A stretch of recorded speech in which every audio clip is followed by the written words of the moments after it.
وعلیکم السلام. الحمد لله نحمده ونستعينه ونستغفره ونؤمن به ونتوكل عليه ونعوذ بالله من شرور أنفسنا ومن سيئات أعمالنا ومن يهده الله فلا مضل له ومن يضلله فلا هادي له ونشهد أن لا إله إلا الله وحده لا شريك له ونشهد أن محمدا عبده ورسوله أما بعد فأعوذ بالله من الشيطان الرجيم بسم الله الرحمن الرحيم إن أكرمكم عند الله أتقاكم. برادران اسلام و معزز حاضرین جلسہ، قرآن کریم میں اللہ تعالیٰ نے گزشتہ امتوں کی بدعقیدگی کو کئی جگہ ظاہر کیا ہے. انہوں نے اپنے بزرگوں، علماء، مراہبوں اور درویشوں کو خدا کا درجہ دے دیا ہے اور ان کے کرامات کو ما فوق الفطرت سمجھ کر ان کی الوہیت کا مقام دیا ہے. مثلاً سورۃ توبہ پارہ 10 میں ان کی گمراہی کا بیان کیا گیا. آیت مبارکہ کا ترجمہ یوں ہے: انہوں نے اپنے بزرگوں، علماء، مراہبوں اور درویشوں کو اللہ کے سوا اپنا خدا بنا لیا ہے. اس بات سے تمام حضرات واقف ہے کہ اسلام سے پہلے دنیا میں شخصی جبری حکومتوں کا بول بالا تھا. رعایا بادشاہ کو خدا مانتی تھی، مگر وہ ما فوق الفطرت ہستیاں جن کو ان کائنات کی تصرف حاصل ہو گئی، گویا کہ وہ دیوی دیوتاؤں کی اولاد میں چنانچہ کی رعایا ذمہ ہے. رعایا پر یہ اطاعت فرض ہے کہ ان کے اس طرز عمل نے رعایا کا ذہن بھی اطاعت کے طرف موڑ دیا تھا اور وہ ایک خدا کو چھوڑ کر اپنے ہی جیسے سینکڑوں لوگوں کو خدا کا درجہ دے بیٹھے تھے. اس قسم کی ذہنیت سے فرما برداری و اطاعت کے سوا اور کیا امید لگائی جا سکتی تھی کہ لوگوں کا یہ حال تھا کہ ان پر جس قدر ظلم کیا جاتا مگر وہ بخوشی جھیلتے رہتے تھے. ان کے علماء ورات بھی وقت کے حاکموں کے ساتھ ہو گئے تھے.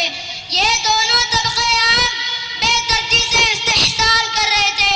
اسی درمیان مکہ کی سرزمین سے ایک اجنبی غیر مانوس آواز اٹھتی ہے جو صرف انسانیت، اخوت و محبت اور تمام انسانوں کی برابری کی تعلیم پر مشتمل ہے. اس آواز نے عرب کے اندر ہلچل مچا دی اور کہا غریبوں کو اپنے آقا اور بادشاہوں کے سامنے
سفر میں جب حضرت عمر بیت المقدس کے قریب پہنچے تو اسلامی لشکر کے سردار نے آپ کا یہ حال دیکھا، گرد آلود کپڑے ہیں، کپڑے بھی معمولی، اور سفر کے لیے فقط ایک ہی اونٹ ہے۔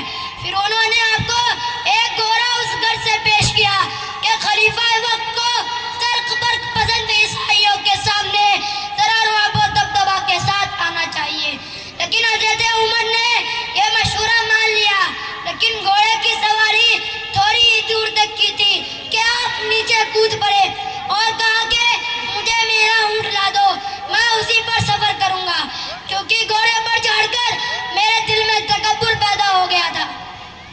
گرامی قدر ساتھیوں، غور کرنے کا مقام ہے کہ رسول اللہ صلی اللہ علیہ وسلم نے اپنے وسائل سے ایک لشکر ترتیب دیا تھا جس کا امیر اپنے آزاد کردہ غلام وہ حضرت زید بن حارث کے ساجزادے حضرت اسامہ رضی اللہ عنہ کو بنایا تھا۔ آپ کے زیر کمان بھی بڑے بڑے انصار و مہاجرین صحابی تھے۔ لشکر ابھی مدینہ کے حدود میں ہی تھا کہ آپ کا وصال ہو گیا، لیکن آپ کے بعد جب حضرت ابو بکر خلیفہ منتخب ہوئے تو انہوں نے سب سے پہلے لشکر کو محاذ پر روانہ کیا۔ حالانکہ کچھ لوگ حضرت اسامہ کی عمارت پر متفق نہ تھے، لیکن حضرت عمر نے لوگوں کی رائے ماننے سے صاف انکار کر دیا۔ تھوڑے سے لوگ جو اس پر شرمندگی کا احساس کر رہے تھے وہ بھی خاموش ہو گئے۔ چنانچہ حقوق انسانی اور مساوات پر مبنی تعلیم کا وہ سلسلہ جو مکہ کی سنگلاخ زمین سے اٹھا تھا، دیکھتے ہی دیکھتے وہ ایک مختصر عرصہ میں تناور درخت بن گیا۔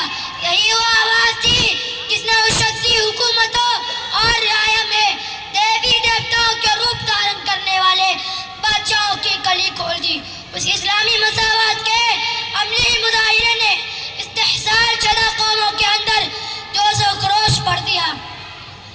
ان کی مردہ جذبات بھی انگڑائیاں لینے لگی، ان کی ایک کثیر تعداد و اسلام کی پناہ میں آ گئی۔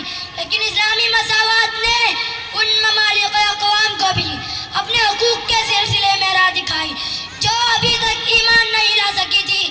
یہ ایک اچھے دھیرے دھیرے ہوا، لیکن یورپی مصنفین بھی اس بات پر متفق نہ تھے کہ موجودہ انسانی کا عالمی منشور یا بیداری اسلام کے حقوق انسانی سے مستعار ہے۔ اسلام کے حقوق انسانی کا ظہور نہ ہوتا تو انسانی حقوق کو اسلام کے ماننے والوں نے عملاً طور پر کر نہ دکھایا ہوتا۔ ان کی ایک کثیر تعداد و ظلم و جبر کی چکی میں اسی طرح پستی رہتی۔ اقتدار پر قابض لوگ عوام میں ما فوق الفطرت کا درجہ حاصل کیے رہتے۔ اقتدار پر قابض لوگ عوام میں ما فوق الفطرت کا درجہ حاصل کیے رہتے، لیکن قرآن نے اس ظلم و ستم کو پاش پاش کر دیا اور تمام انسانوں کو برابری کا درجہ دیا۔ نہ نسل کا معیار رہا اور نہ دولت اور نہ اقتدار، بلکہ برائی کا معیار پرہیزگاری کو قرار دیا۔ رسول اللہ صلی اللہ علیہ وسلم نے اپنے آخری حجت الوداع کے خطبہ میں بھی نسلی برائی پر ضرب لگائی اور فرمایا کہ اے لوگو تمہارا معبود ایک ہے، تم سب آدم کی اولاد ہو، آدم کو مٹی سے بنایا گیا، تم سب میں سے اللہ کے نزدیک بہتر وہ ہے جو اللہ کا فرما بردار ہے۔ کسی عرب کو کسی عجم پر فوقیت نہیں سوائے پرہیزگاری اور تقویٰ کے۔ دعا فرمائے کہ اللہ تعالیٰ ہم تمام لوگوں کو سنت کے مطابق زندگی گزارنے کی توفیق بخشے، آمین۔ وما علینا